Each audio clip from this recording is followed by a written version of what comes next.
coming. I think we're all here. So I'm going to introduce Joe because Joe has put these wonderful speaker programs together. He has something going on every month. So if any of you are new here, please join us because we have all these wonderful things going on. And Joe will have the honor of introducing our speaker. Thank you very much, Michael. Good evening, everyone. How's everybody doing? Excited for the event? All right, great. I know I talked to a few of you when you first came in, so I'm liking that everybody's here to welcome Dr. Gregory Spriggs. So just a little bit about Dr. Spriggs. He's from Lawrence Livermore National Laboratory.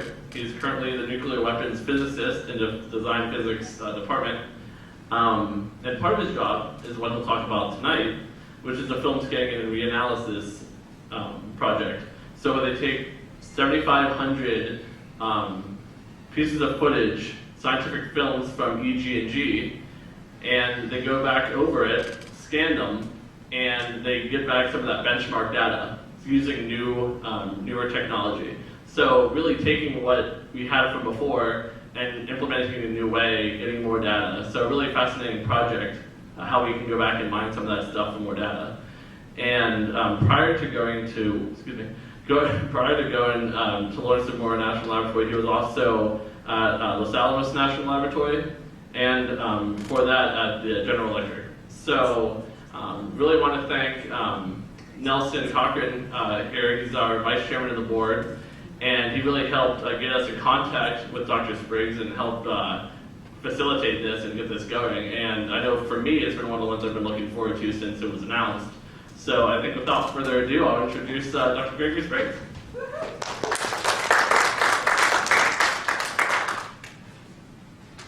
I would like to thank the Atomic Museum for having me give this talk. I love this particular project. This has been the most fun project I've ever worked on in my life. I'm a little reluctant to talk about it at times because there's some things about photography that I know nothing about. I have a very shallow knowledge of photography. I'm a weapon designer, and so when they gave me this project, I could spell film, and that was about it. I said wireless mic for you. My voice carries. Does anybody need to hear the microphone? Okay. The motivation for this project, about 10 years ago, my boss, a guy that John Brown and I were just talking about, Charlie Burton, he hired me at Livermore and wanted me to work on a project. Is this even working? You can hear it? Yeah. Okay. He wanted me to work on a project having to do with nuclear weapon effects, and I wrote some codes, and he told me he wanted me to prepare it to some experimental data. And I went to the literature, and I pulled out some data, and of course the code didn't agree with it. And Charlie looked at me and said, well, where'd you screw up? And I said, well, it means going to be the data.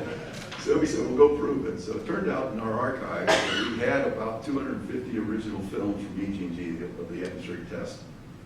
And so I convinced them to pay for those films to get scanned through a commercial company that was over in San Francisco, and I reanalyzed it.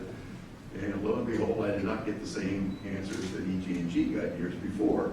In fact, some of the answers were off by about a factor of 2, sometimes a factor of 3, but most of them were off, plus or minus 20%. So Charlie said, you're it. You're going to reanalyze all the films because we need benchmark data. So this is how I got started on the project. And before I go too much deeper into it, I'd like to introduce some of my co-workers here because this project would not have happened without these other guys. First guy is Alan Carr, who happens to be the lab historian at Los Alamos, and he's also the custodian of the film collection. So I contacted Alan and said, we're interested in scanning all the old atmospheric test films so that we can reanalyze and get benchmark data. And Alan said, this is great. We have all these films in the archive, and not a single projector exists at Los Alamos. We couldn't show this film if we wanted to. So he says, I got 2 requirements. Number 1, they're old films and they're very valuable historically. And he said the other thing is that he would like to get a copy of the scans after we've scanned it so that he can go around and give talks and show it and so forth. And he said, but there's a real problem here. You got to be able to handle these films. Can you prove to me that you guys know how to handle films and you're just going to not mess it up? So I went out and I found a couple guys. One right here, Pete Grant, it's on this side over here, Pete and Jim Moy. And these 2 are film experts, and between them they have about 80 years of experience, and I will talk about Jim first. Jim Moy works for a small company over in San Francisco called Monaco, Jim is well renowned in the film industry for being very good with films, preserving it and repairing it and so forth. In fact, the Zapruder film, which is the film of President Kennedy being assassinated, when after our president was assassinated, the Secret Service took the film, and they've only made 4 copies of it since 1962. And the 4th copy they made was by Jim. By Jim.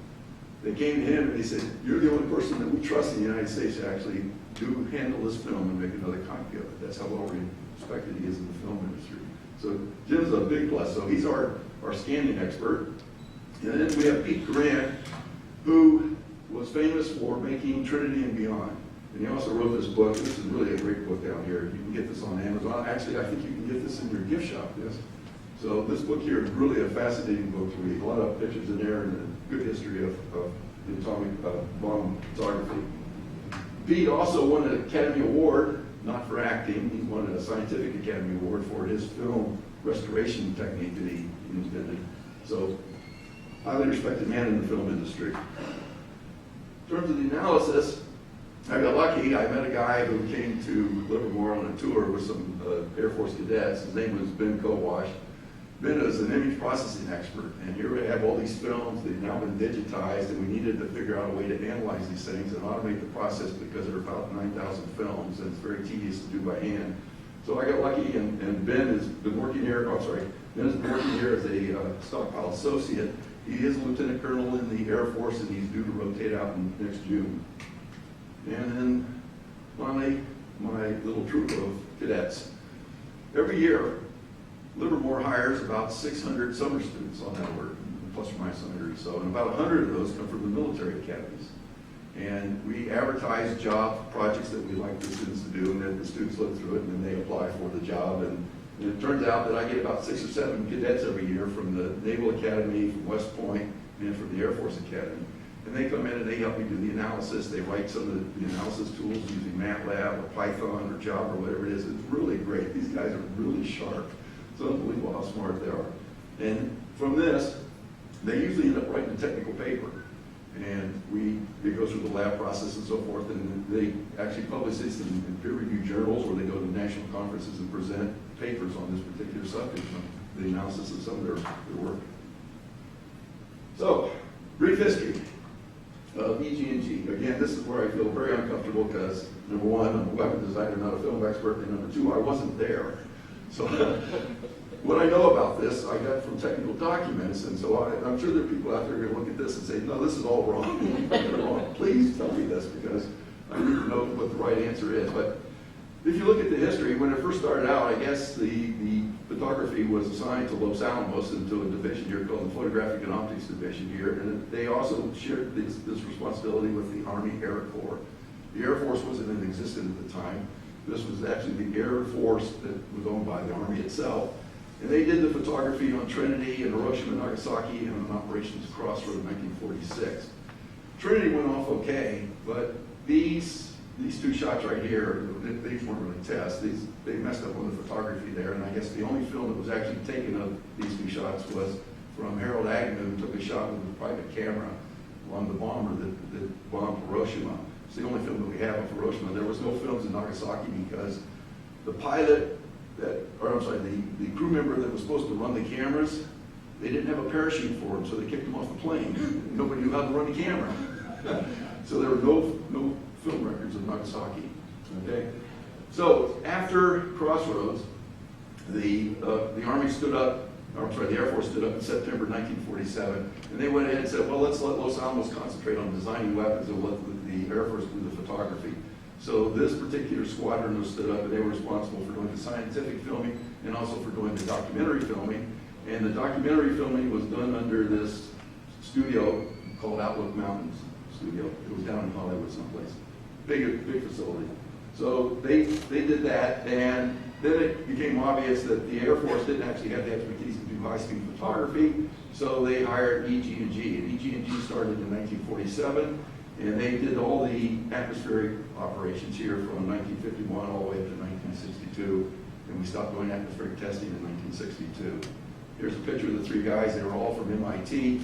Edgerton was famous for going high-speed photography, and these two guys were actually Greer here in the middle was the one who designed the firing and timing system for the Hiroshima bomb, or I'm sorry, for the Nagasaki bomb, for the explosion bomb here. And I'm not sure I'm pronouncing this. Gerbenhausen? German? Gerbenhausen, okay. I should know that since I'm German. Oops, I pushed the wrong button.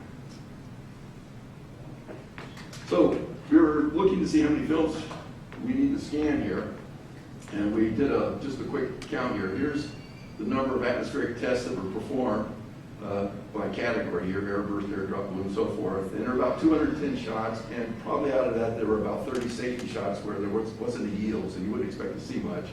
So out of this, there were probably maybe 181 shots that had a measurable yield, and each EG usually uses about 50 cameras per shot. So if you just multiply it out, we think there are about 9,000 scientific films that are out there someplace.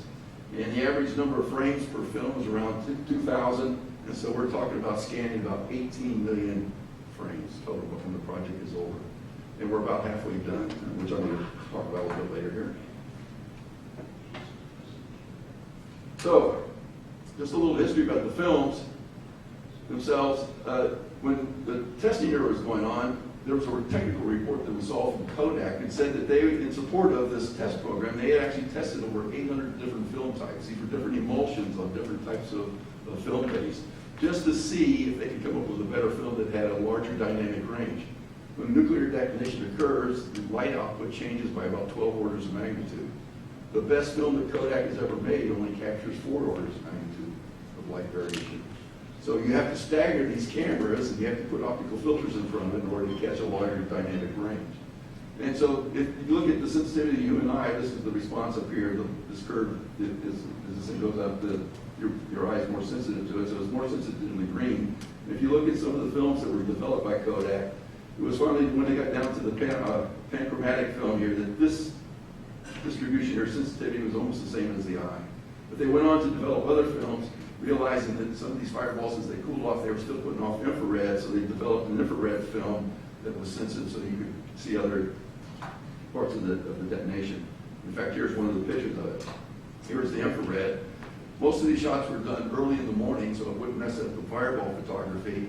And so it was hard to see the lake cloud that formed through all the haze and the morning mist.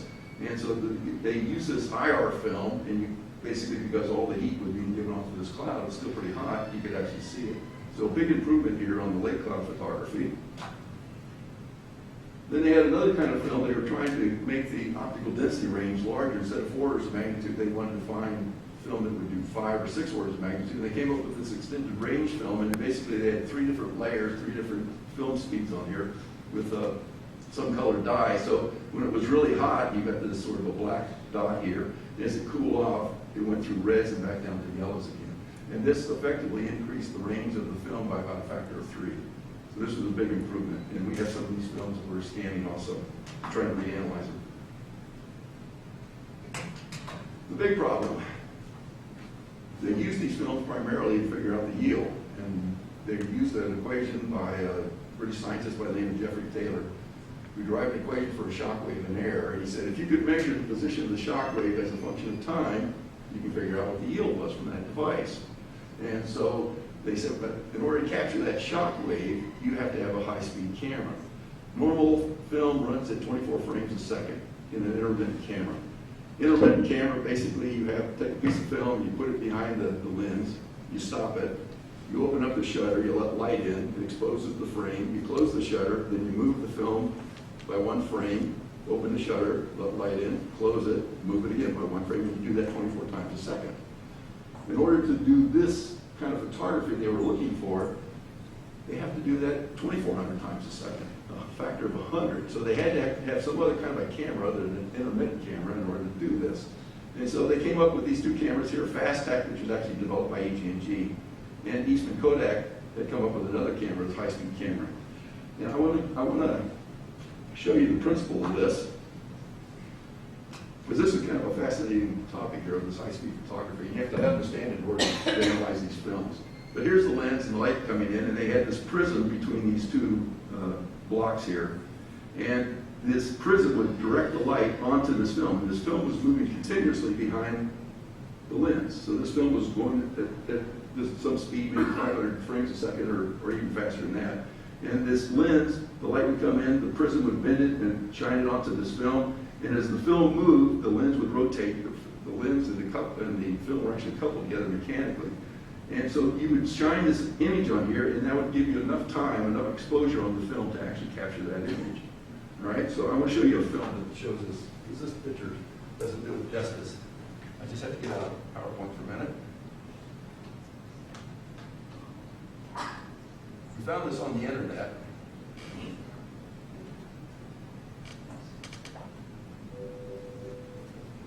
To see things better. To see things better. This is the job of a high-speed camera. You've just seen pictures taken at a rate several hundred times faster than normal projection speed. You've seen fast action that was once lost in a blur of motion. Such pictures are possible because the camera transports the film in a smooth, continuous motion instead of stopping it for each frame. The taking lens places an image on the film just about the same as any camera. But the film passes the aperture so quickly, it would seem it could never catch and hold a sharp image. This roll of film, hundreds of seconds of projection time, can catch an event of 1 second or less. To see how a sharp image is formed, let's slow this action down. With the cover and aperture removed, you can see the prism which is between the lens and the film. The prism, turning as the film moves, sweeps the image with the continuous motion of the film. An aperture plate restricts the image to the desired frame area of the film. So let's see how this engineering analysis tool is put to work. In the research and development, in scientific investment. Anyway, this type of camera was very important to the test program. And the reason was because they could run the film at 2,400 frames a second or even 3,000 frames per second. And those particular cameras I was just talking about, let's see if we can get back into the this looks good. Forward again.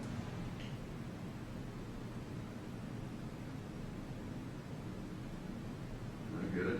There we go.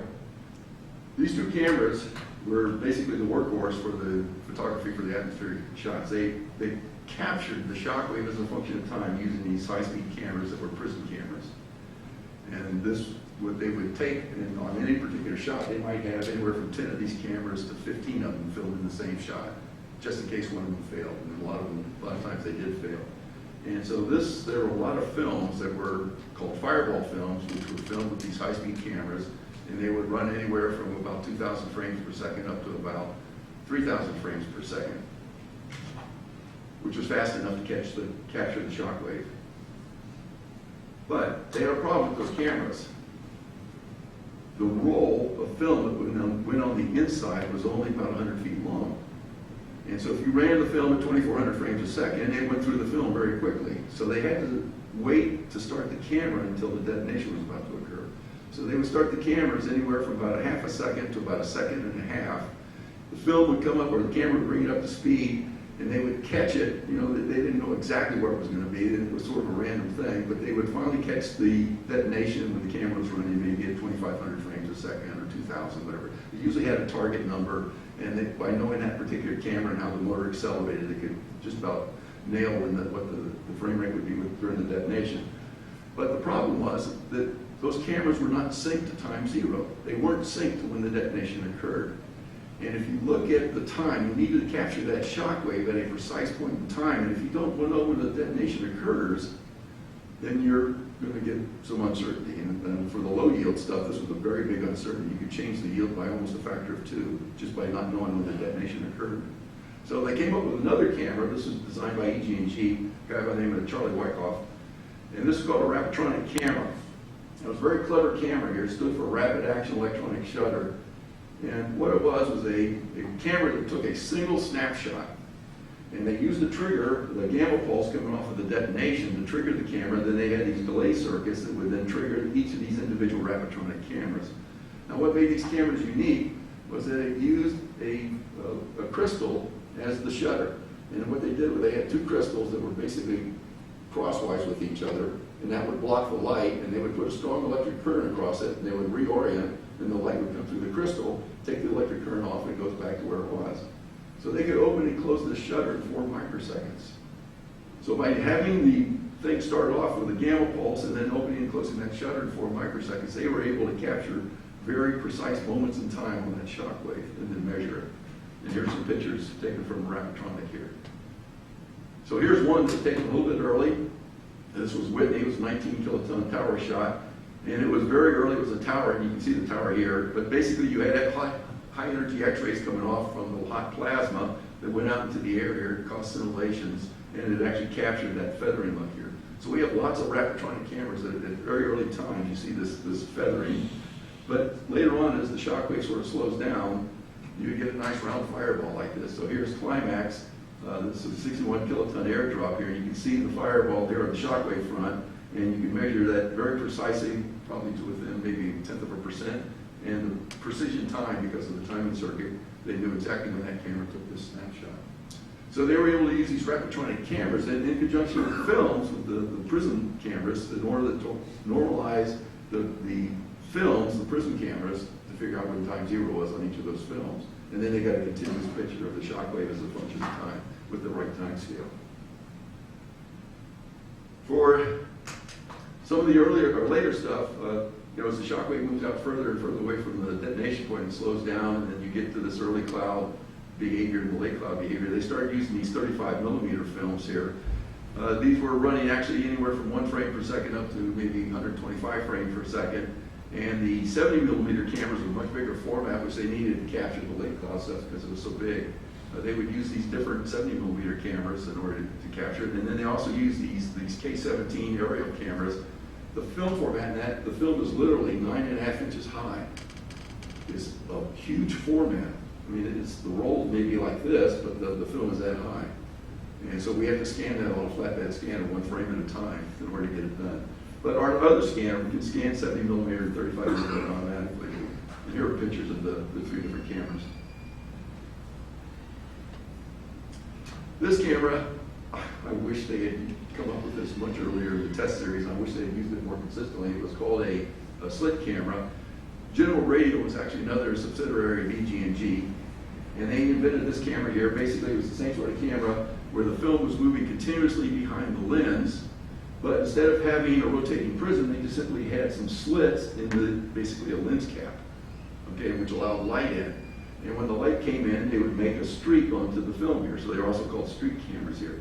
And they got different intensity lights here because they would put an optical density filter sheet across here so that they would guarantee that at least one of the streaks wasn't saturated.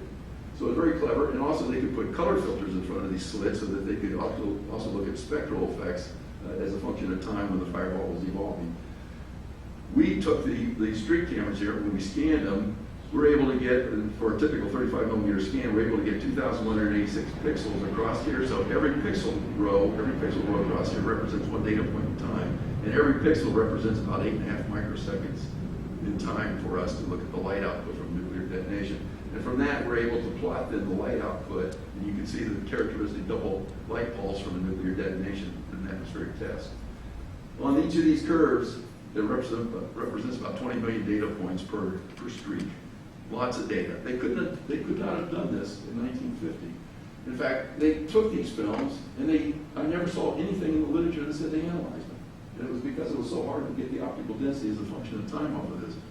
It was almost like they were waiting for me to do this. They knew I was coming. Eventually, somebody was going to do this. And these films are just absolutely priceless. We've got maybe about 100 of these right now, but there were a couple operations like Teapot, they stopped doing it. They did 14 shots and didn't use a single streak camera, which is kind of disappointing for us. But anyway, we really like these streak cameras. And I'm going to show you a film of that streak a little bit later here. All right, here's the big problem. Film is not forever. Film is made out of organic material. So you have a base, a piece of plastic that they put it on of some sort, and then they put the emulsion on the top, and the emulsion has maybe silver halide crystals in it, which turn dark, which makes the film explode and so forth. But it's all organic, and it's going to decompose no matter how well you treat it, no matter how nicely you store it, it is going to rot. And so that's the problem here, is we have a bunch of films that the clock is ticking. In fact, Kodak did a study, and they said if you have a black and white film that was filmed on cellulose acetate base, even if you store it perfectly, these conditions here, it's only going to last about 100 years. And we're about 55, 60 years into this. And so these films are already starting to fall apart. This is the point at which the film is basically, yeah, you open up the can and it's dust. Okay? And if it were done on polyester, it'd be 500 years, but polyester didn't go on until about 1963, 1964. So none of the atmospheric tests were actually filmed with polyester. And then color film fades almost immediately. You can take a color film and within a year, and all the colors are gone off of it. So here's some of the films that we've scanned so far. You can see the emulsion is starting to flake off. All those black flakes right there, that's the emulsion just flaking off of the film. Here's another film. This was Fireball, I think it was Climax, and you can see this big long streak here of emulsion that's fallen off. There's the emulsion that's flaking off there. This happens quite often on these films. As we open up the cans, these cans haven't been opened in 60 years. We're finding a lot of deterioration here on the emulsions. They're flaking. Big problem here, film likes to shrink, especially if it's near moisture.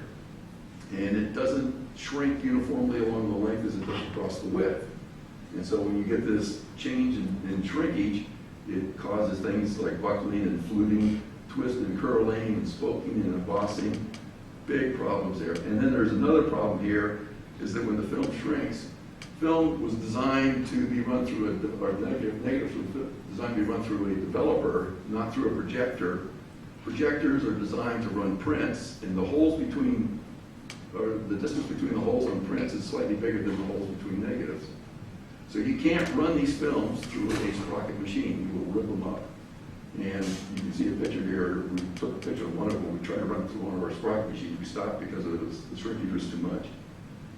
So shrinkage is a big problem. And of course, I mentioned the color fading here. This is what it looked like before. And Pete Coran, he kind of doctored it up and said, I think this is what it might have looked like originally, just to show a difference here. But this is how the film is completely faded away. So EG&G was using a lot of colored film initially, and they sort of backed off from it. For one, it didn't have the dynamic range they needed. Color film only has a dynamic range of about 2 orders of magnitude, whereas black and white has 4 orders of magnitude. So they said, we really don't want to use color because we can't capture enough of the light output from the fireball. But it fades anyway. All right, there you go. And the film, the emulsion is very sensitive. When they were reading it back in the 50s, they had what was called a cotograph, and up here at the top, you can see a reel on one side and a reel on the other. Basically, it was a hand crank. You just kind of passed the film through this cotograph. And what it was is an image enlarger. So it would take an individual frame and it would shine it down onto a base down here. There was usually a circular grid, and they would measure the fireball by enlarging this image onto this grid and saying this is what the radius of that image is, of that particular fireball. So when they handled it, a lot of scratches got put into the film, which is unfortunate. A lot of our film, when you look at these now, you're going to see many, many, many scratches. We didn't do it, they did it.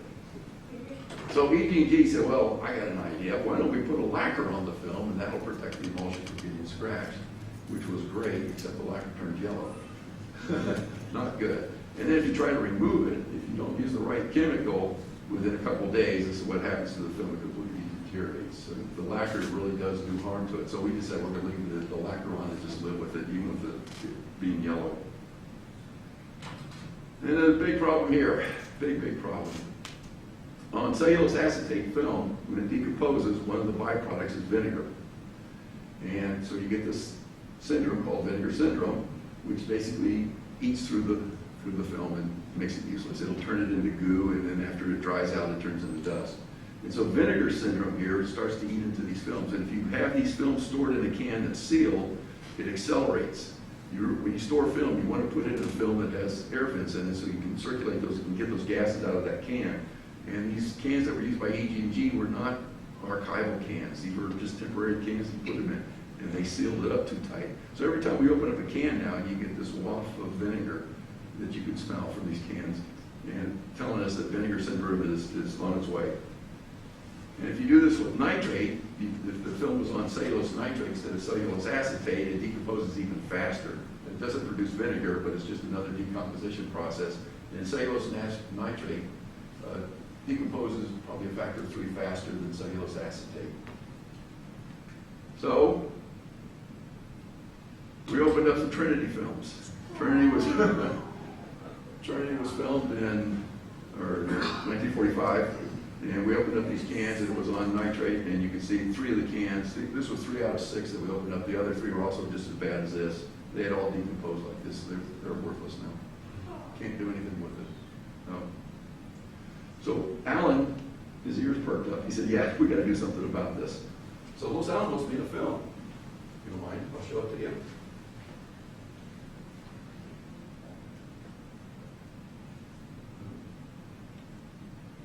Sorry, I got to move a couple things here for a second. I'll get it.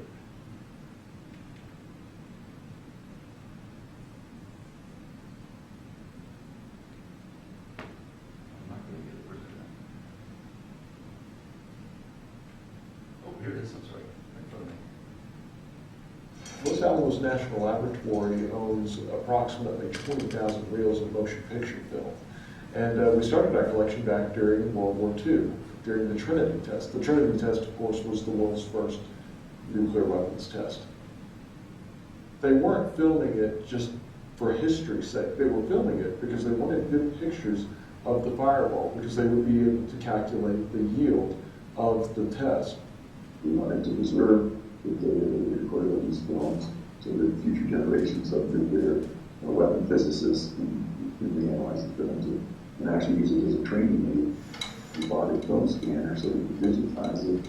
We use modern computer techniques to reanalyze the films. We can actually set boundaries and we can go in and we can get a very accurate thing from the shockwave is. And from that, we can put a more accurate yield measure. Nitrate film was used for years and years. It was very popular because it was very strong. A movie theater, for instance, they could run that film over and over again. It would break. It was ideal. The problem, though, it's highly flammable. What makes it particularly dangerous is that if it catches on fire, it produces its own oxygen. So it's not going to go out. It's going to keep burning. And so there were several tragic theater fires in the 20s and the 30s that happened as a result of using this type of film. When they were filming Crossroads, that was in 1946, they were still using cellulose nitrate. A typical black and white film made out of cellulose nitrate can only last 10, 15 years. So some of the films that were done, that were recorded back during the Crossroads operation, some of those films are basically decomposed. The Crossroads film was one of only 3 cans out of the 20,000 reels that had deteriorated to the point that there was nothing to be salvaged. And it was decided that the best way, the most thorough way, and the quickest way to get rid of this hazardous substance was to actually detonate it. 3, 2, 1. It went from being a very serious hazard to very quickly not existing at all. We have other Crossroads original films that we have and that are going to be digitized in the coming years. But the film, unfortunately, that was on that reel, the information is lost. The nitrate film has survived and it stays in the vault. And Los Alamos now stores these in refrigerators in order to slow down the decomposition process. After 100 years, they're basically done. You can do that film to return to dust. And so we're already about 60 years into that process. That data is irreplaceable. We are never, ever going to do another atmospheric test. The data that we have is it. We want to preserve it. This is very important that we get this project done as soon as possible before we lose more films.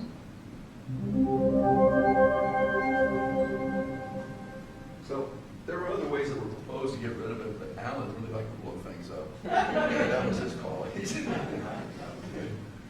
said, "Yeah, I want to blow this up." We said, "Okay, let's go ahead and do it." Let me find that PowerPoint again.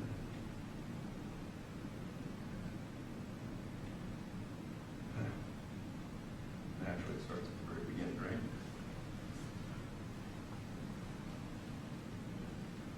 Let's see if I can go through this real quick.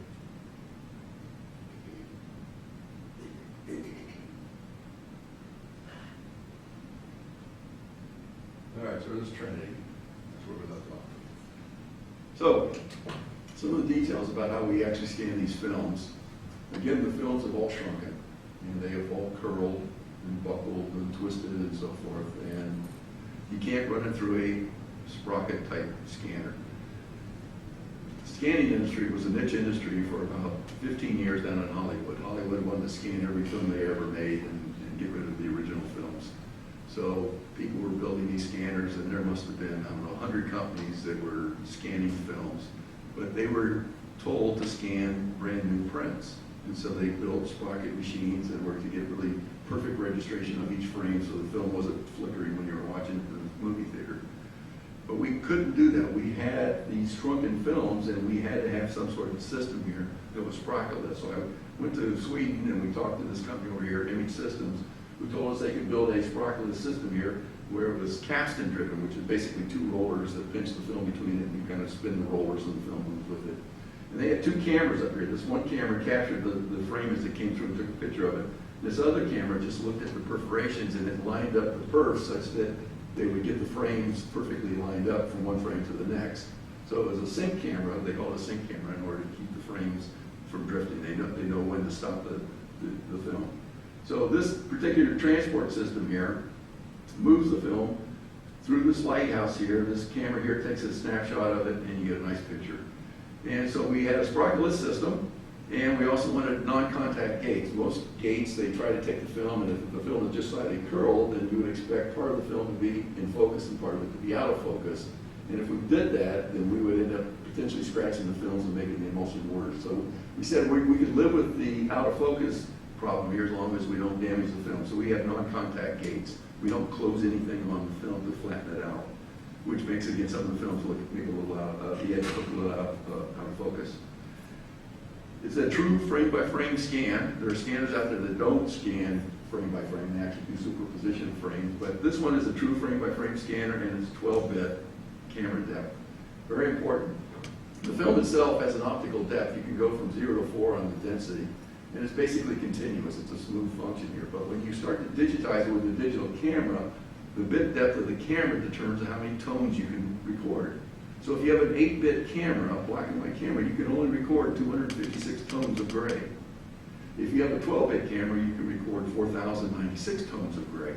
So we went to the 12-bit. When we bought this, the 16-bit camera wasn't ready yet. There's a camera that's actually made of 16-bit that allows you to get 65,536 tones of gray. But we said, okay, 4,000 is enough for us. For what we're going to do with it, we don't probably need more than that.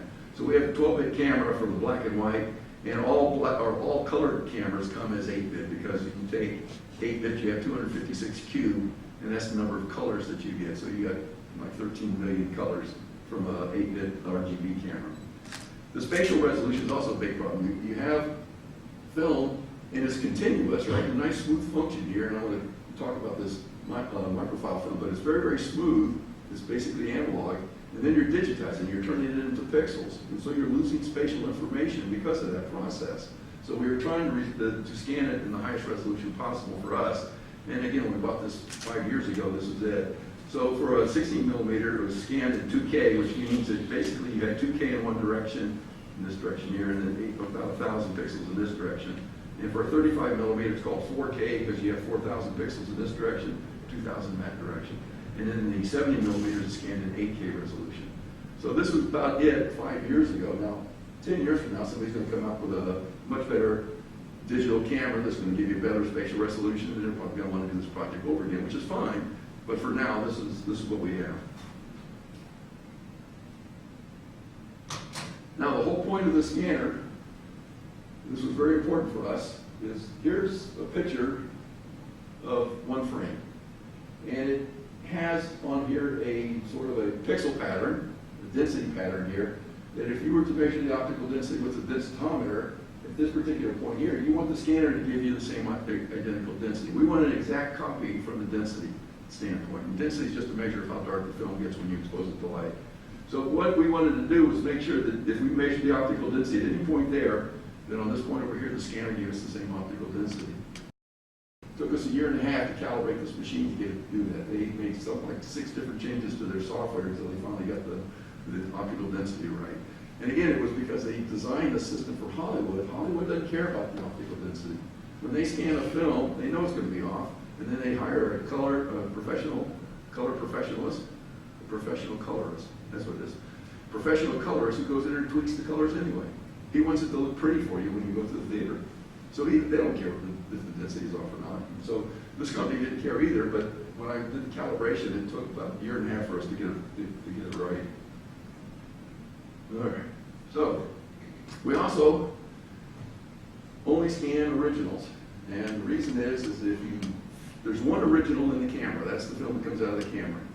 Okay, and that contains the raw data. And as long as that data hadn't faded over time, you're okay. If you make a copy of it, what normally happens is they go from a negative film stock to a print stock, and it changes the contrast of the film. That is, the whites look whiter and the blacks look blacker, and it looks much more contrasty. And that's because the optical density range of a print stock is only 0 to 2. The negative stock was 0 to 4. So you lose information when you make a copy. Then they would make a goop negative from it, and from that goop negative, they would make hundreds and hundreds of projection prints. So it turns out that we scanned one of those projection prints just to compare it with one of the originals. You can see the difference between the two. This is what happens. This basically is a third generation copy, and this is a scan of the original.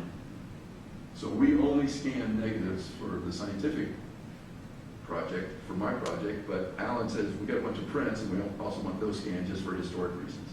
So big difference there. The overall objective, the scientific objective. First, we want to scan all the films and archive the data.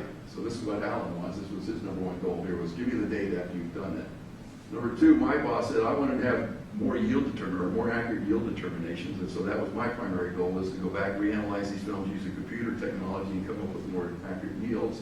And then we also had some other things related to shock, post-detonation physics, the shock phenomena, light output, thermal blast, cloud formation, and nuclear fallout. And then we wanted this to be a community project. We wanted people to be able to share. We wanted to share this data with everybody that was out there.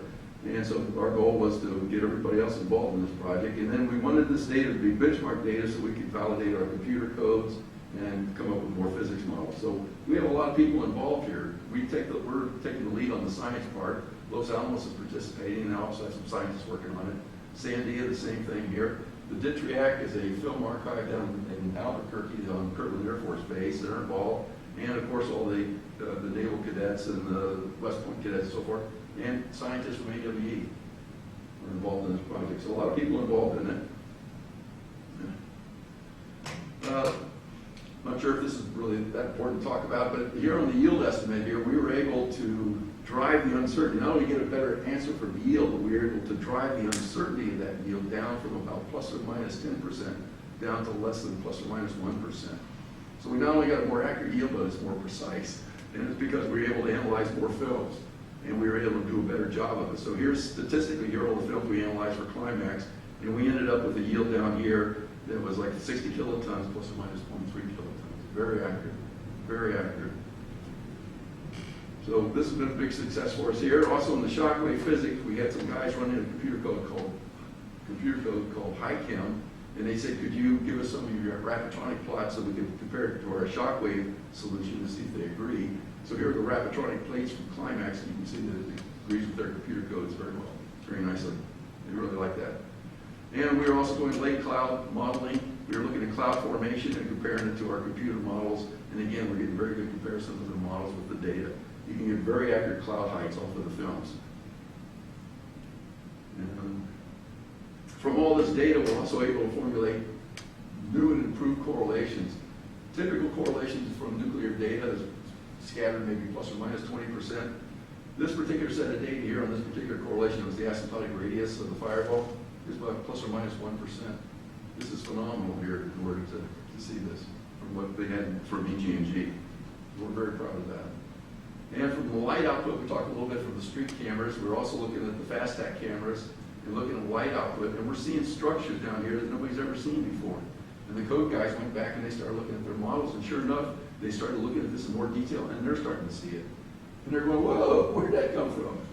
So this is kind of important here. So these were airdrops, and then we did the same thing on some tower shots, which are more massive. And even more structure down here from the tower because of all that extra metal that was associated with the elevator cab. So a lot of extra detail in here. And this is the kind of data that we've been looking for. So the status, Right now, again, we think there are about 9,000 films out there. And right now, we have scanned from the scientific films, from the above-ground test, we've scanned about 3,800, 3,900 of those films, about 6.6 million frames. Alan has had us scan about 122 of these, just because he wants to talk about them in forums like this. And so in total, we've got about 4,000 scanned, about 7.3 million frames scanned so far. We can scan about 20,000 frames per day, so it's going to take us another couple of years to get through the rest of the atmospheric test films. And for Alan, a little bit more difficult. They got so excited about this, they went out and they bought themselves a scanner. So this scanner here is called the Director. It's built by a company down in Los Angeles, actually in Irvine. And they can do they have about 20,000 films in their archives, and this includes the 9,000 scientific films. They purchased the first scanner in May, just a few months ago, and they liked it so much they decided to purchase the second one because they knew it was going to take 15 years to scan all of their films. So they said we needed to double the rate, so they bought 2 of these scanners here. And we went down, actually they came up to us, and they spent a week with Jim and Pete, and they trained them how to handle film and run scanners and so forth. And then Jim went down there for 2 weeks and spent time with them teaching them how to run this. And so right now, up to this point, they've scanned about 100 films so far, and about 1.6 million frames. That should be a comma. And then the third team here is DITRIAC. This is the Defense Threat Reduction and Information Analysis Center down in Albuquerque. They also have 20,000 films in their collection, but these were mostly prints. So when EG&G was doing this, they would take like 10 Fireball films and they would put them together on one reel, on one piece of film, and they call it a reel. And they would then make these projection prints and pass them out to all the various commands around the country that were involved in nuclear testing. And these things were sitting in closets and boxes and they were rotting away. So somebody from DITRIAC said, we should collect all those and put them in one place. And they chose the DITRIAC to do it. So DITRIAC has about 20,000 films. Most of them are prints. That means they're third generation copies. Scientifically, they're not very valuable, but historically they are. And so they bought one of these scanners also. They did it back in December there, but because of funding issues, they haven't been able to hire a scanning tech. Strange thing to do, but anyway, it's been sitting there, so they got 20,000 films they haven't even started on their collection yet. All right. There are some extra articles here. You're welcome to these slides if you want. If you want to, you can just email me, and I will send you a copy of the slide. But there's an online magazine called Wire.com that did an article on this particular project, and they also Los Alamos did an entire publication on their nuclear security science publication. It comes out quarterly. They did an entire journal on this particular project. It was really nice. It came out about 6 months ago, and you can get an online copy of that right here. And then, of course, the Atomic Heritage Foundation, on their site, Alan gave them a bunch of these films that we released to the public, and they're there. So you can get a copy of those too. So I have one more film, and you can ask me questions while the film's running, but basically Pete put together 30 films that we had that he kind of liked, and he said, I'll just put it together as one continuous running film, and you can just sit there and watch the different shots go off. You can ask questions at that point, and we'll get the film started.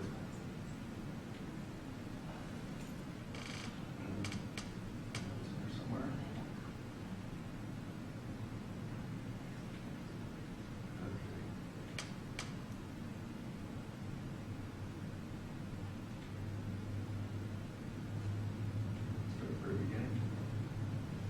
So this is just a sampler of a bunch of shots. And I'll entertain questions. You can sit here and watch these for a few minutes if you like. This film takes about 10 minutes to go through all 30 shots here, but really some fascinating shots here. Here was the 100-ton test that was done before Trinity. This is the first time I'd ever seen it. Los Alamos had a copy of this, the original, and they said, we really want to see this one, because I'd never seen the 100-ton test on the internet.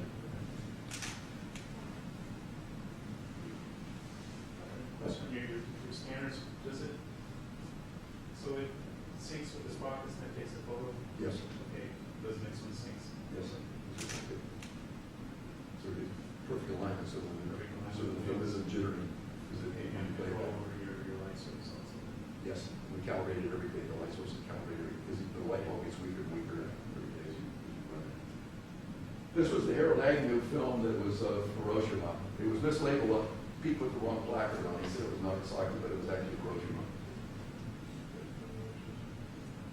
This is probably the most often seen film anywhere. We scanned the original of it, so we now have a digital copy of the original. And Pete cleaned it up. It's a really nice film. And this is Operation Sandstone. I mean, I'm going to stop this one right here. There was a one film format.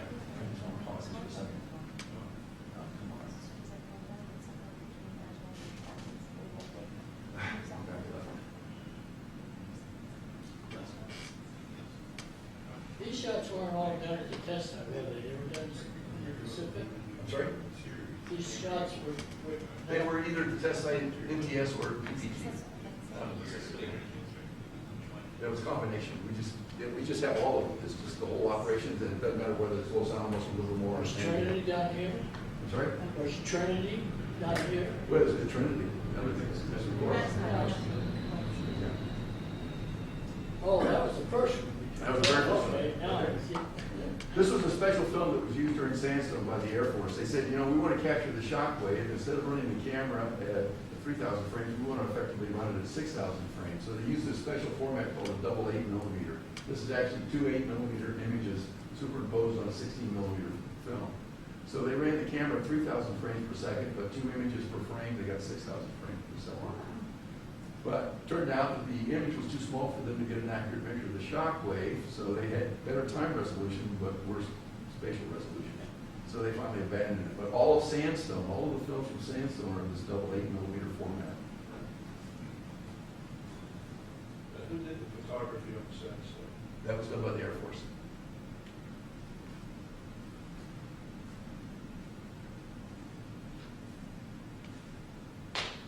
Is the room dark enough that you can see this or these images? Okay. We can turn it down lower if it did If it's easier to see. So here's another Sandstone shot. I like this one because it should be foreground here. Number two. Yeah, number 2, yeah, that's what I see. There we go. There we go. I was gonna go through all of them, but yeah.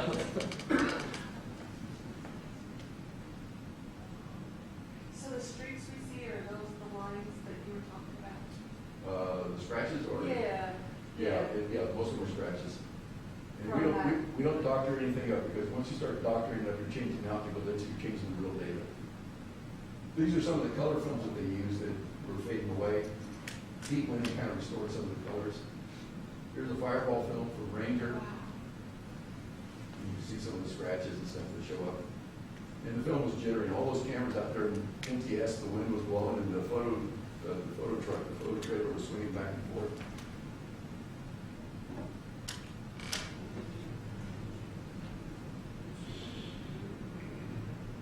So I have 4,000 of these, and I think we should stay here and watch them all. Nobody's got any plans, right? No? Yeah. 2009, 2001. Greg, I have a question about, you've determined a lot of the yields now to very high precision. How does it compare with what calculations from really old codes would have predicted? Do you see any trends? Well, you know, as a designer, you go in there and there are a bunch of knobs in your code, and you twist it until you finally get it to match the yield. So I went to the designer to these primaries, and I said, if you twisted the knobs a little different, could you get this yield? And they said, sure. So they adjusted. So No, I was thinking about what the original calculation would have predicted for some of these shots. you know, I haven't done the literature search on that to see what the. That would be really interesting to know, to see, how good were they at calculating with much, less computing power. Yeah, it'd be interesting. You can see this color film, there's got this yellow streak up here. Again, it's starting to get damaged and fall apart. You can see the yellow over here. This was Uncle, it was an underground shot. The first underground shot at the Nevada test site was a cratering shot. We went there, we did. Karen and I went to all the ground zeros. Karen was the RCT that went out there and helped me collect soil samples from all the GZs. And look how clear this film, this is amazing, this film. When you see this on a high resolution screen, I mean, this was nice on the screen here, but this is a low resolution QuickTime monitor. When you see this in high definition, on a good screen, it's unbelievable.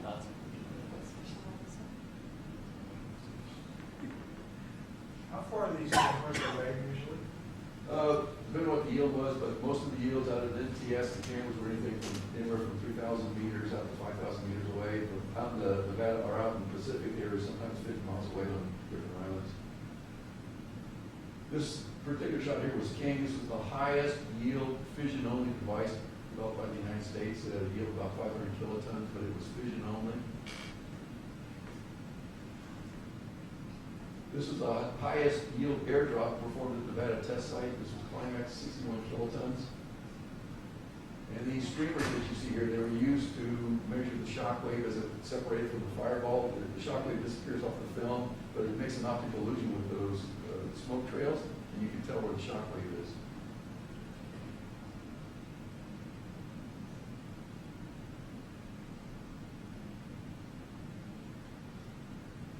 Yeah, this is interesting what Pete, I told him just pick out 30 films and put them together. And he liked Bravo.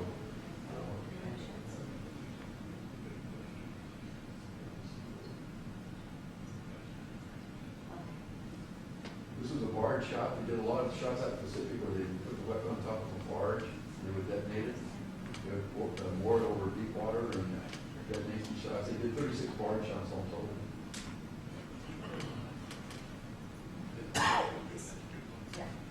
And this is my favorite. Yeah. Yankee. This fireball is 2.5 miles in diameter. 2.5 miles. Okay?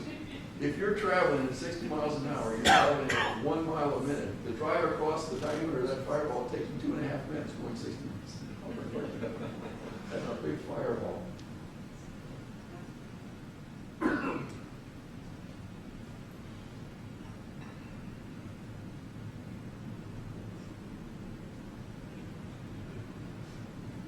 This was a big airdrop in Operation Dominic. This fireball is 2 miles in diameter here, and it was filmed from an airplane. I'm not sure how they stabilized the camera to do that, but this was, again, was a huge fireball, huge detonation shot. Big airdrop.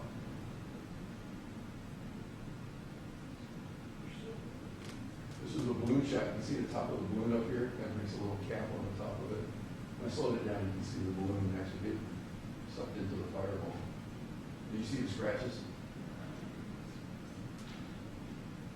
That was quite damaged. We did a lot of safety tests to see if the devices were 1 point safe. This one wasn't. This is cool on B. This was out in Tony Valley. Yeah. Cool. And then they also did this next film here. This is done on a mountain. This was one of the tunnel shots. The camera was on one of the mesas looking back towards the other mesa. You can see the ground was shaking and the camera was moving. And then it created an avalanche. You can see the side of the mountain there fall off.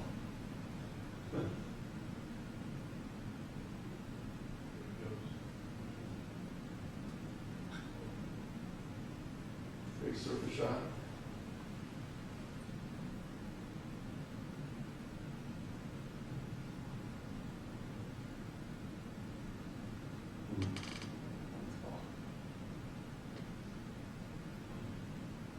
This was a high altitude shot. This was a rocket shot. It was out in outer space. It was one of the 2 first rockets that were shot. There was teal and orange. It actually wasn't quite in outer space. It was up about 40 miles or so. And I'm going to stop on this one here for just a second.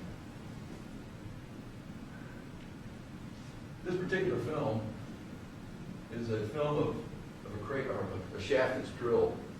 So when we went underground, we started drilling these big holes, 6 foot diameter, whatever. And before they actually lowered the physics package into the hole, they would take a camera, it was called a fisheye camera, it was on a cable, and they would lower this very rapidly to the bottom of the hole, and then they would drag it up very slowly, and they would film the different strata in the geology where they drilled the hole. So I showed this because I wanted this next shot that was actually the beginning of the underground testing. Continue on with this one. So this is one of the holes. This shot here was a shaft, but it wasn't stem. And so this shot was underground in this shaft, but they didn't put any sand or gravel on top of it, so all the gases just shot straight up again. So this was an unstemmed hole. They did several of those during Hard Attack 1 and 2. And here's one they put in a bunker. There was the bunker. No fireball, the gases were just blowing out the side of the bunker. Again, another shot that was supposed to be 1 point safe. It wasn't quite. Then, In 1962, they started a whole bunch of operations. There were like 7 operations that occurred in 1972. This was part of Operation Nougat. This was up on Buckboard Mesa. This was a cratering shot that was done in hard rock, basalt. Karen and I have been up there a few times. Bighorn was the second largest airdrop ever performed by the United States. The biggest one was Housatonic. This was the second biggest one. We don't have a film yet of Housatonic. And then we have some cratering shots here. Sedan. This was done in 1962, just about 2 weeks before the very last atmospheric test was done. Nevada test site, it was called the Little Fellow 1. That was the one that Robert Kennedy came up to see. So this was Sedan, and over in Buckboard Mesa, they did Little Fellow 1. Here's the launch, right here, there's a missile. They launched it out of a rocket launcher, and it shot at 1.7 miles away, and that was the detonation.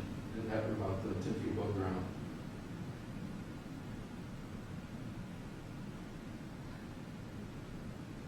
Karen, I'm in there every time too.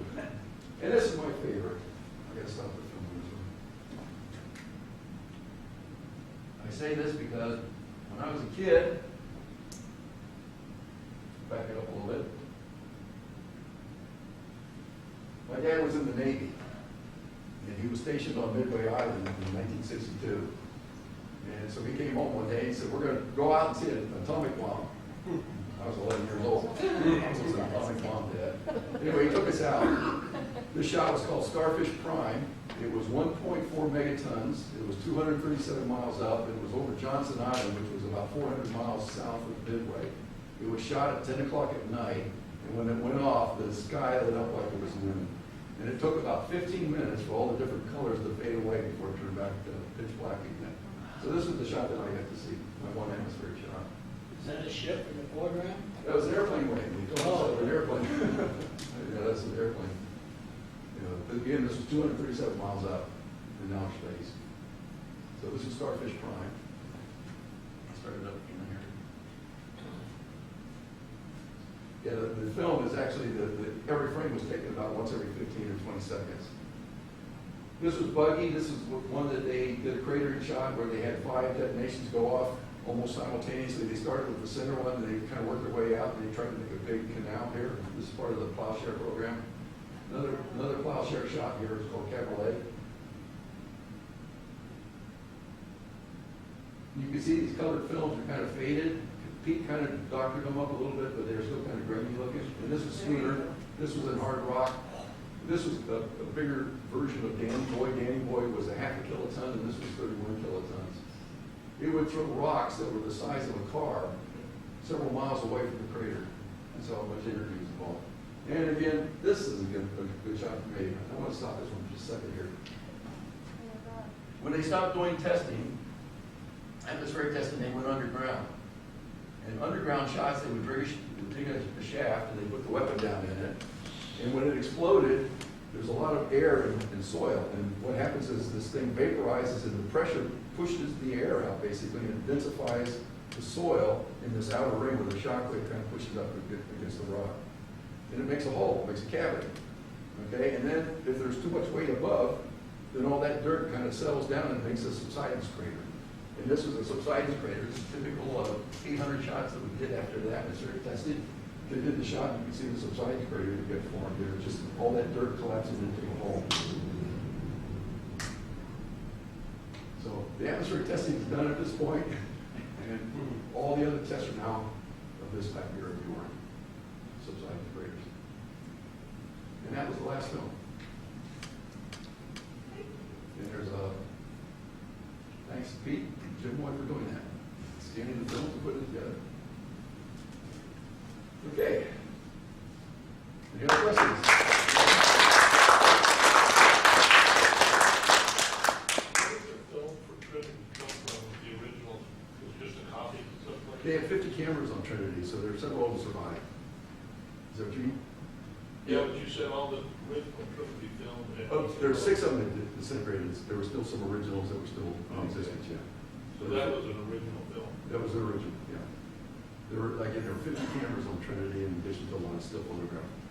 But the cameras themselves, the motion picture cameras, are about 50 that were on there. So, but several of them have survived.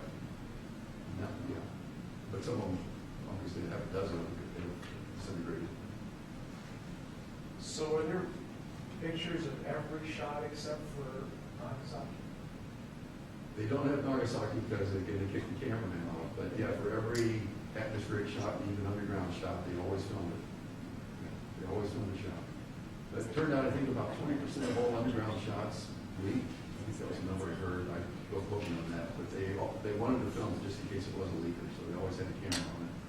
Make sure. And they were also looking for the ground shot. They could actually see the ground shot on the surface. Are you doing any with the underground, or you're just focusing on that? I'm just going, I'll be doing the yields on the above ground shots, the ones where I can see the fireball. Yeah. Yeah.